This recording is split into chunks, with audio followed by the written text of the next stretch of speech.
O Senhor esteja convosco. Ele está no meio de nós. Proclamação do Evangelho de Jesus Cristo, segundo Lucas. Glória a vós, Senhor. Naquele tempo, algumas pessoas comentavam a respeito do templo, que era enfeitado com belas pedras e com ofertas votivas. Jesus disse: vós admirais estas coisas? Dias virão em que não ficará pedra sobre pedra, tudo será destruído. Mas eles perguntaram: Mestre, quando acontecerá isto? E qual vai ser o sinal de que estas coisas estão para acontecer? Jesus respondeu: cuidado para não ser desenganados, porque muitos virão em meu nome dizendo: sou eu, e ainda o tempo está próximo. Não sigais essa gente. Quando ouvirdes falar de guerras e revoluções, não fiquei apavorados. É preciso que estas coisas aconteçam primeiro, mas não será logo o fim. E Jesus continuou: um povo se levantará contra outro povo, um país atacará outro país. Haverá grandes terremotos, fomes e pestes em muitos lugares. Acontecerão coisas pavorosas e grandes sinais serão vistos no céu. Antes, porém, que estas coisas aconteçam, sereis presos e perseguidos, sereis entregues às sinagogas e postos na prisão, sereis levados diante de reis e governadores por causa de meu nome. Esta será a ocasião em que testemunhareis a vossa fé. Fazei o firme propósito de não planejar com antecedência a própria defesa, porque eu vos darei palavras tão acertadas que nenhum dos inimigos vos poderá resistir ou rebater. Sereis entregues até mesmo pelos próprios pais, irmãos, parentes e amigos, e eles matarão alguns de vós. Todos vos odiarão por causa do meu nome, mas vós não perdereis um só fio de cabelo da vossa cabeça. É permanecendo firmes que ireis ganhar a vida. Palavra da salvação. Glória a vós, Senhor. Aleluia, aleluia, aleluia. Aleluia, aleluia, aleluia, aleluia.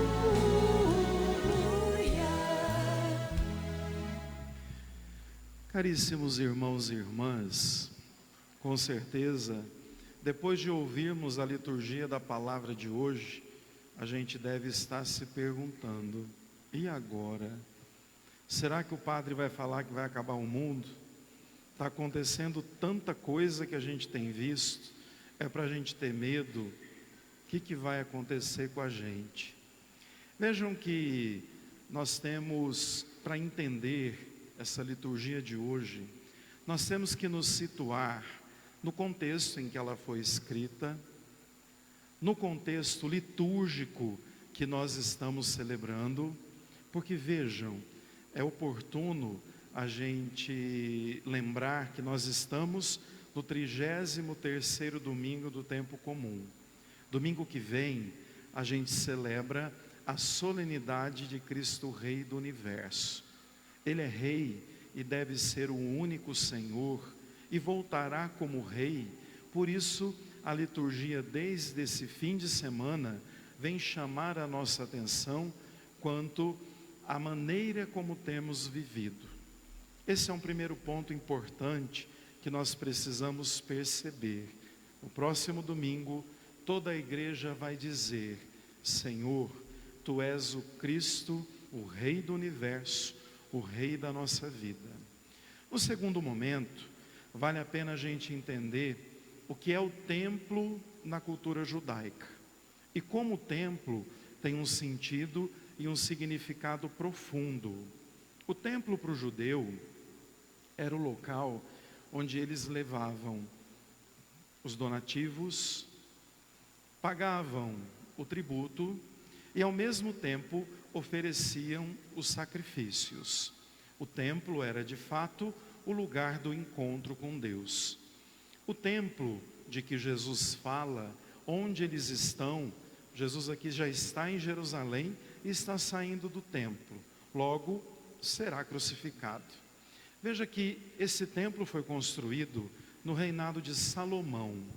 Depois disso, esse templo foi destruído na época do exílio da Babilônia, por volta dos anos 580 a.C., esse grande templo foi colocado abaixo, o que causou no judeu uma dor enorme, uma dor grande, porque ali era o local, o espaço do encontro com Deus. Depois disso, quando o Império Persa assumiu o domínio do mundo, eles permitiram que o povo judeu reconstruísse o templo. O templo era suntuoso, era enorme, era curioso até como é que eles tinham conseguido transportar todas aquelas pedras, colocá-las uma sobre a outra, mas fato, eles conseguiram reconstruir o templo. Depois disso, na época do Império Macedônico, em que Antíoco era o governante, na época de Esdras e Neemias, a gente vê narrado em Macabeus. Eles sofreram uma profanação muito triste. O templo deixou de ser um lugar sagrado e passou a ser tudo. Lá eles faziam coisas terríveis no templo. Mais um motivo de dor. Os judeus dedicaram o templo, purificaram, e nós estamos aqui no tempo de Jesus. No tempo de Jesus, o templo ainda estava lá, perfeito. No entanto, Jesus morre lá entre os anos 30 e 35. E o que ele fala no Evangelho já aconteceu quando o Evangelho foi escrito. Lucas, que é o evangelista que estamos ouvindo, narra exatamente o que aconteceu nos anos 70. Nos anos 70, houve uma grande guerra entre o Império Romano e os judeus, em que o Império Romano destruiu o templo. Só sobrou o Muro das Lamentações, que se algum de vocês já viajou para a Terra Santa, deve ter visitado a sobra do Templo de Salomão, que só ficou um muro onde eles colocam os pedidos. A gente costuma ver, muitas vezes na TV, o Muro das Lamentações dos judeus. Então, por que eu contei tudo isso? Porque Jesus, na verdade, ele diz assim a eles: o templo é suntuoso, né? É grande, ele era ornado de ouro, tinha no templo grandes pinturas dos principais artistas da época. No templo também tinha o Santo dos Santos, onde ficava o trono de Deus, para lá Deus visitar o seu povo. Aí Jesus diz: olha, é tudo muito bonito, mas não vai sobrar pedra sobre pedra. É nisso que vocês se apegam, é aí que está, na verdade, a fé de vocês. O grande questionamento que Jesus faz a eles é, sobretudo, onde é que eles encontram Deus? Se na verdade o templo, com seu significado tão profundo, era maior do que o próprio Deus. E aí nós vemos descrita a linguagem ou gênero apocalíptico. Era um tipo de gênero que se escrevia, que trazia presente elementos de abalo cósmico, elementos de perseguição. É um gênero que a gente chama de profético, que tinha uma função de preparar as pessoas para que se mantivessem firmes. Por isso, inclusive, é que no fim do Evangelho, Jesus diz: e permanecendo firmes, que vocês vão ganhar a vida. Por que Jesus diz tudo aquilo aos discípulos? Que eles vão ser perseguidos, que eles vão ser martirizados, e isso aconteceu. Que o templo seria destruído, e isso aconteceu. Jesus, na verdade, quer colocá-los diante da importância de não se apegar àquilo que passa. Portanto, viver a partir da experiência da vigilância, do cuidado atento e de uma vida de verdade e de justiça. Aí a gente poderia se perguntar, né? Mas não está falando do fim do mundo? Nós não temos que ter medo do fim do mundo? A proposta dos evangelhos, quando narram esse tipo de linguagem, não é por medo nas pessoas. A gente não tem que ter medo do fim do mundo. Pelo contrário, é para que a gente tenha uma esperança firme e a coragem de se avaliar, porque de fato, quando o Senhor voltar, nós não sabemos o dia, nós não sabemos a hora, nós temos que estar preparados. Aqui vale a pena a gente perceber aquilo que cantávamos no Salmo: o Senhor virá julgar a terra inteira e julgará com justiça. Aqui, a justiça de Deus não é uma coisa terrível, porque quando fala de fim de mundo, na nossa cabeça passa uma destruição, uma fornalha de fogo, igual fala na primeira leitura, em Malaquias, ele prevê uma fornalha de fogo. Por isso que muita gente diz que o mundo vai acabar em fogo agora, porque já acabou em água uma vez, né? E veja, toda essa linguagem é, na verdade, para nos despertar para o retorno de Cristo. Mas pode ser que, na verdade, a gente retorne antes.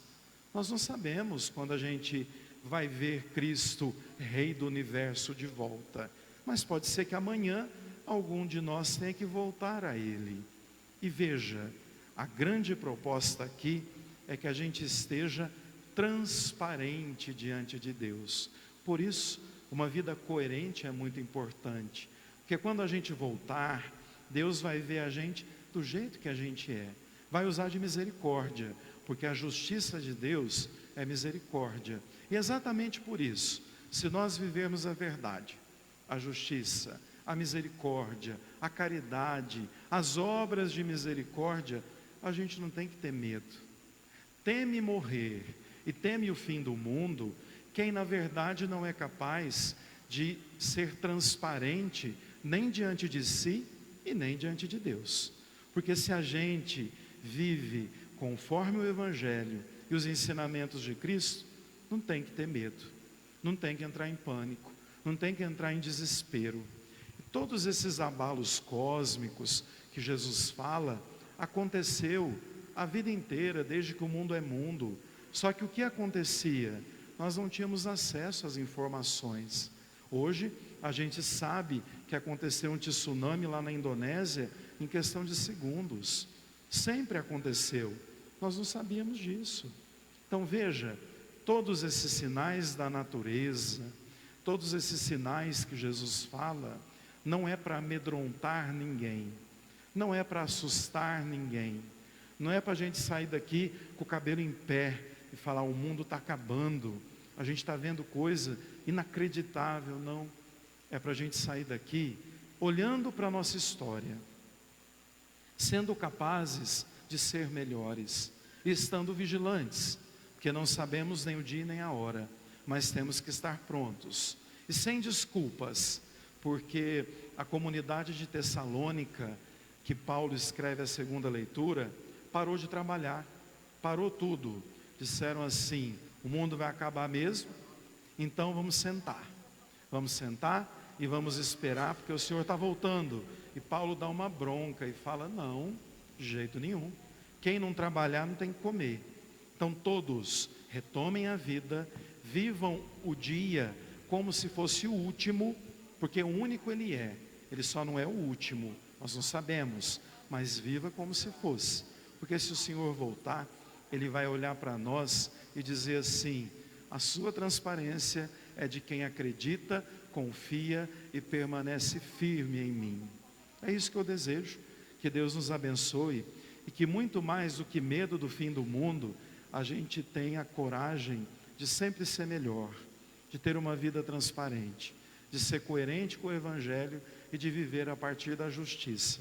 Aí a gente vai estar aguardando com esperança e firmeza aquele que veio e que vai voltar. Louvado seja o nosso Senhor Jesus Cristo. Para sempre seja louvado.